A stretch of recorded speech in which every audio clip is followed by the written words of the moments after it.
Ken wasn't that nice to us. Yeah, Ken wasn't that nice. I put this power supply in my Dell Pentium 4 that I still use day to day. I don't dust it or clean it or take care of it. It's like a beater machine. And one day I came down to go on the computer in the morning as I normally do, and the machine was off and it wouldn't turn back on. And I killed power and turned it back on and it still didn't work. And I'm sure this thing is overheated and it's very dusty and all that great stuff. So let's test it first and see. Put the switch off, we'll plug it in. There we go.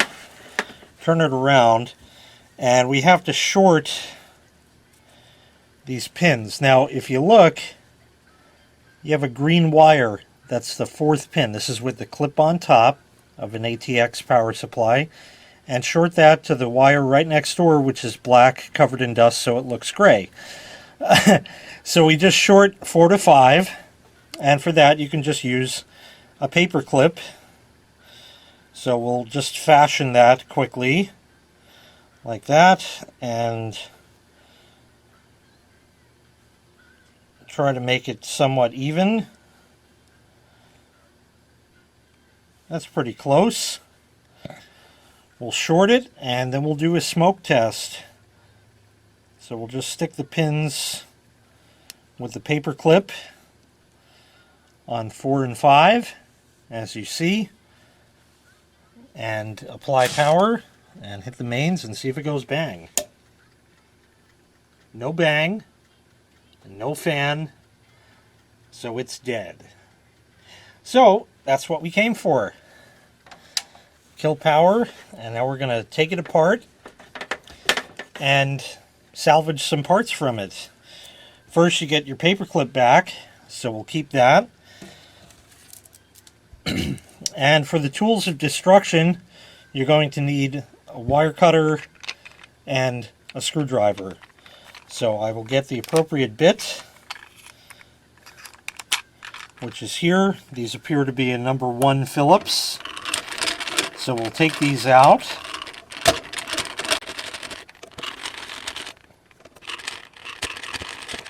I'll move the camera down. And, oh look, a warranty sticker. Well, that's void now. So we'll just sort of try to puncture that with the screwdriver if we can. And get our screw out. There we are. No big deal. Comes right out. See, no one will never know. It's not okay. Okay, don't touch the inside of your power supply. This has enough current left in the capacitors to knock you into next Thursday. There's a fuse. Almost appears that it's blown, but there certainly is not much in this cheap supply. Huh. Well, although it's not good practice to read the fuse with a meter, let's do that first. It's not good practice, I should say, to do that when it's still in circuit, but since there's no good way to remove it from circuit, I'm going to do it anyway. Interestingly, there's like a bulge or something right there, but there's no component under it, so it was just cheaply manufactured, I guess. Nothing really there. So let's get a meter and see what the fuse reads, just for fun, and then we'll take the good stuff out. Now, it's going to be hard for me to show you what I'm doing at the same time as doing this, so I'll just do it, and you can see the meter, which is reading about 3 ohms today, which is close enough. And we'll meter the fuse. Ooh, the fuse is blown. Huh. Well, theoretically, that might be able to be replaced, and the supply might still work, but I mean, I have in the past, I one time did that. against my better judgment. It was my friend Brian, who has made 1 or 2 appearances on the channel in the past, who moved, used to live around here, and he worked at a cell phone store, and they had this old compact computer that had a proprietary power supply. And I had metered the fuse and found it went. That was after some sort of electrical disturbance or storm, or maybe a car crashed into the telephone pole outside the building and they caused other great stuff to happen. I don't remember. But I jumped the fuse knowing that that's a very bad idea. I didn't jump it with another fuse. I just jumped it with, like, I think a paper clip. And there were customers in the store. And I said, okay, everybody stand back. And I plugged it in and it went pop. And there were sparks that flew and all kinds of not doing that today. So we are going to instead steal the IEC connector, the switch, and the fan.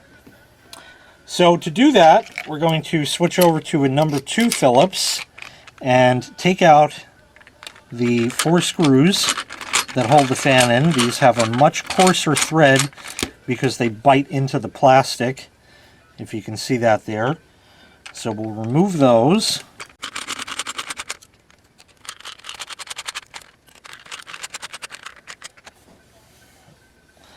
And the fan is now free. This is also socketed, so we could just unplug it.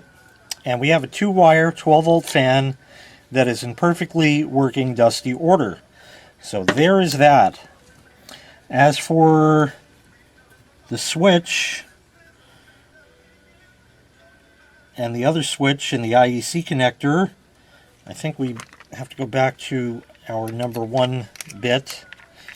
As it appears, that is the size of that. And we'll take out the IEC connector. Save the screws for that. They also have a coarse thread and bite into the plastic. But the point is you can reinsert them into the IEC plug in the event you go and use that in the future.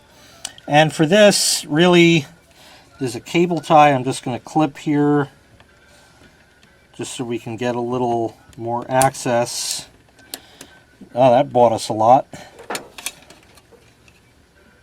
And we'll just go ahead and snip off the wires, which are hastily, Chinally soldered on. That can always be cleaned up and get the old solder out of there. Screws can go back in. So we'll just put those in a little bit and run them down a couple of threads just in the event they want to loosen up while in storage. So there's that. The voltage selector switch can come out. So we'll take that. Save your screws once again. That one just popped over here, but that's all right.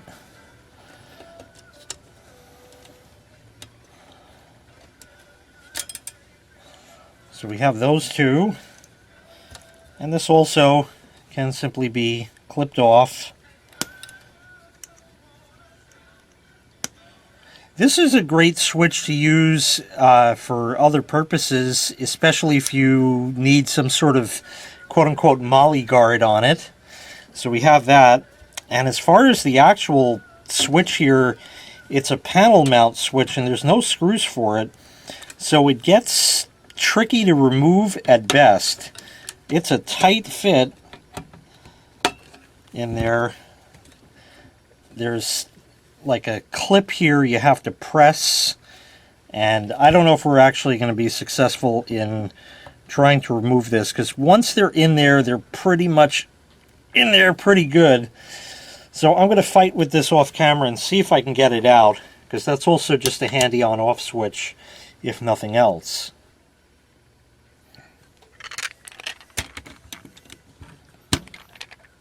There we are. So now we have an on-off switch and an IEC connector and a voltage selector switch that we can use for other purposes. We can also put our screws back in there so they don't get lost.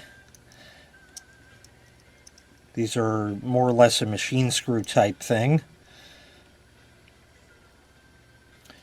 And we can go ahead and actually run those all the way down,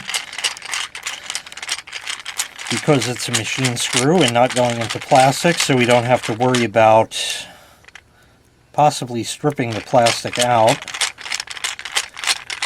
And there we are with that. Other things to save, yeah, if you want diodes, you can have those. There's really, you know, I don't need the wire loom, although I could, if I wanted to, snip all of that off, pull this out of here. If this comes apart, it might be good to save, but I really don't have any use for it. Maybe, maybe not, but whatever. It's a cheap supply, so it's just not worth it. You can save your SATA connections if you ever had to resolder one on, if you had a broken one, and your Molex and your floppy connectors, but I got so many of those and probably so many of these also that I really don't need any of that. So that's really it. Save your fan screws. I have a separate collection of those. And that's the bounty that we got out of this supply. That's really it. The rest just goes in the garbage. If you wanted, you could save this for some sheet metal. It might be good for something. In fact, this might be good as a practice run for something that I might end up having to drill, so I can test it on there. And that's really it. So thank you very much for watching. I'll add this stuff to the parts bins, and there we are. Stealing parts that you don't need out of a dead power supply that doesn't work any longer. Thanks for watching. Make sure you click like, make sure you click subscribe, and take care. We'll see you next time. Bye-bye.